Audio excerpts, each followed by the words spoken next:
İyun ayının 3-nə gözlənilən hava şəraiti açıqlanıb. Milli Hidrometeorologiya Xidmətindən verilən məlumata görə Bakıda və Abşeron yarımadasında hava şəraiti dəyişkən buludlu olacaq, arabir tutulacaq, əsasən yağmursuz keçəcəyi gözlənilir. Lakin gecə bəzi şəhər ətrafı ərazilərdə qısa müddətli az yağış yağacağı ehtimalı var. Şimal-qərb küləyi səhər mülayim cənub-şərq küləklərlə olacaq. Temperatur gecə 14-17, gündüz 21-26 dərəcə isti olacaq.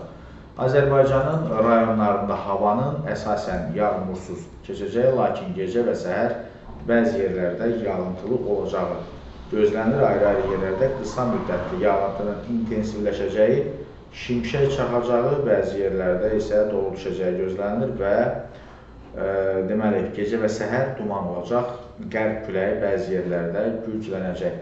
Temperatur gecə 15-18, gündüz 23-28 dərəcə isti olacaq.